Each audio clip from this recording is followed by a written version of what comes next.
আল্লাহ ও গো আল্লাহ ক্ষমা করে দাও মাফ করে দাও। আসসালামু আলাইকুম ওরহমতুল্লাহ।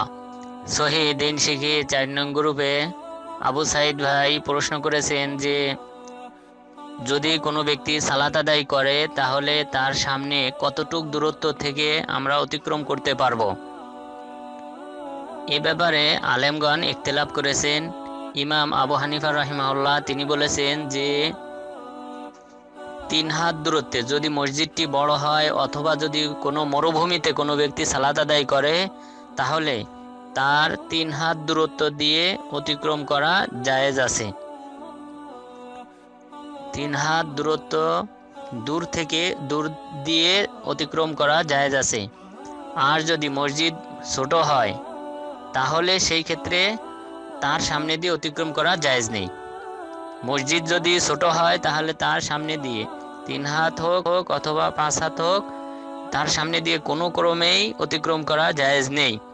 এটি ইমাম আবু হানিফা রাহিমাহুল্লাহ আদ-দুররুল মুখতার প্রথম খণ্ড 593 পৃষ্ঠা।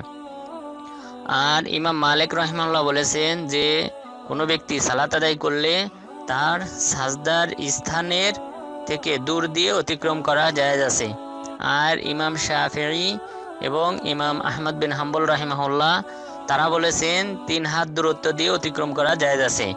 সালাত আদায়কারীর 3 হাত দূরত্ব দিয়ে অতিক্রম করা জায়েজ আছে।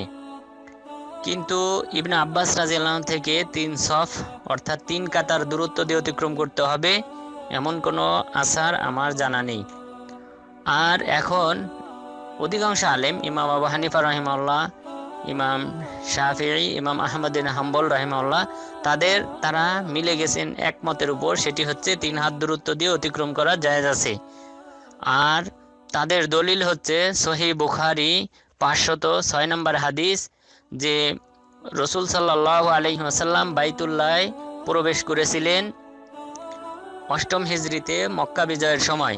মক্কা বিজয়ের সময় কাবা ঘরে প্রবেশ করে সালাত আদায় করেছিলেন।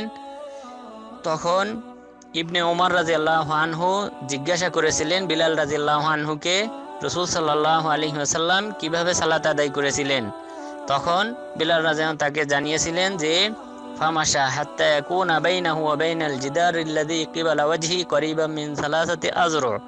রাসূল সাল্লাল্লাহু আলাইহি ওয়াসাল্লাম কাবা ঘরে প্রবেশ করে কাবা ঘরের যে সামনের দেওয়াল আছে সেই দেওয়াল আর রাসূল সাল্লাল্লাহু আলাইহি ওয়াসাল্লামের মাঝে 3 হাতের মতো দূরত্ব ছিল।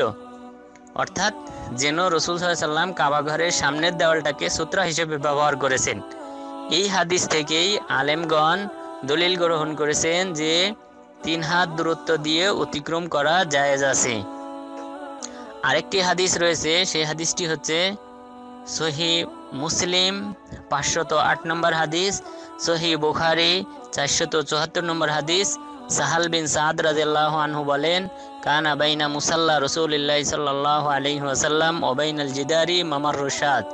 রাসূল সাল্লাল্লাহু আলাইহি ওয়াসাল্লামের সালাত আদায় করা এবং তার সামনের যে দেওয়াল আছে সেই দেওয়ালের মাঝে দূরত্ব ছিল একটি ছাগল অতিক্রম করার। অর্থাৎ রাসূল সাল্লাল্লাহু আলাইহি ওয়াসাল্লাম সাজদা দিলে তার সামনে দিয়ে একটি শুধুমাত্র ছাগল অতিক্রম করার মতো দূরত্ব থাকতো। সুতরাং এতটুক দূরত্বের বাইরে দিয়ে অতিক্রম করা জায়েজ আছে।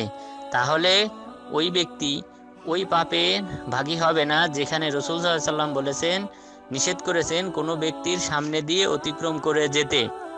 রাসূল সাল্লাল্লাহু আলাইহি ওয়াসাল্লাম বলেছেন, যদি কোনো ব্যক্তি জানতো যে সালাত আদায়কারী সামনে দিয়ে অতিক্রম করার পাপ কতটুকু, তাহলে সে 40 দিন অথবা 40 মাস অথবা 40 বছর দাঁড়িয়ে থাকাটা তার কাছে অধিক প্রিয় হতো অতিক্রম করার চেয়ে।